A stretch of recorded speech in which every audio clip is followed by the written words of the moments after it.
आइए हम शुक्ल जी और द्विवेदी जी के इस भारी भरकम साहित्यिक विवाद को एकदम साधारण और बोलचाल की भाषा में समझते हैं। इसे ऐसे समझते हैं कि दोनों साहित्य को परखने वाले दो अलग अलग स्वभाव के जज हैं। हमारे सामने के प्रश्न खड़ा होता है, साहित्य का क्या काम है?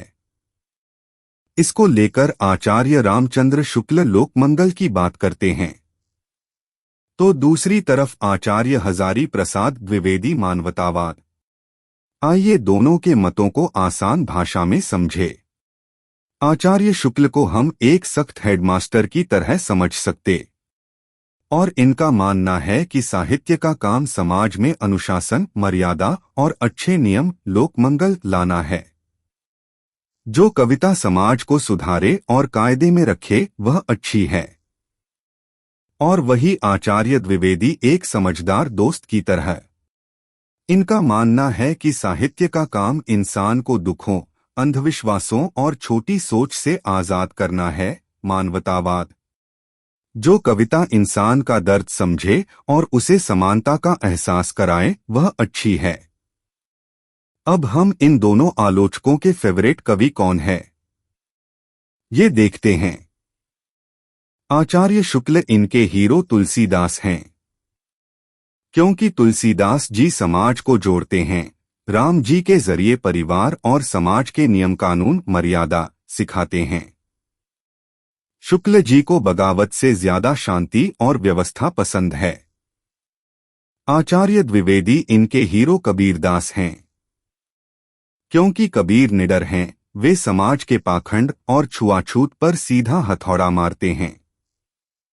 द्विवेदी जी को कबीर का यह फक्कड़पन और डंके की चोट पर सच बोलना पसंद है। हम भक्तिकाल के आरंभ के संदर्भ में इन दोनों के मतों को समझते हैं, वो भी आसान भाषा में। भक्तिकाल की शुरुआत कैसे हुई? निराशा बनाम स्वभाव। आचार्य शुक्ल इनका कहना था कि जब बाहर से मुस्लिमों के हमले हुए तो हिंदू जनता हार कर हताश हो गई थी। अपनी सत्ता छिन जाने के उसी डर और निराशा में जनता को भगवान की याद आई और भक्तिकाल शुरू हुआ। वही आचार्य द्विवेदी ने इसे सिरे से खारिज कर दिया। इन्होंने कहा कि भक्तिकाल हार की निराशा नहीं है। भारत के लोगों में सदियों से संतों, सिद्धोनाथों की जो परंपरा बह रही थी, भक्तिकाल उसी का नेचुरल, स्वाभाविक अगला कदम था।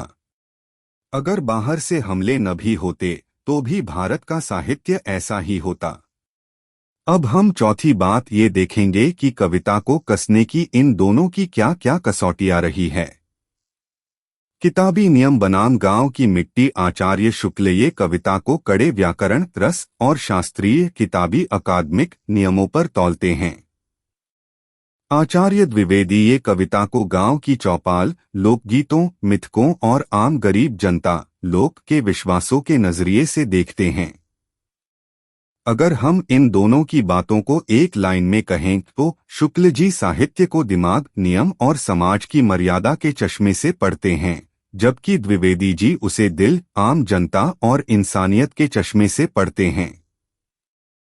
हमने यहाँ आपको आसान भाषा में आचार्य रामचंद्र शुक्ल और आचार्य हजारी प्रसाद द्विवेदी के आलोचनात्मक मतों को समझाने का प्रयास किया।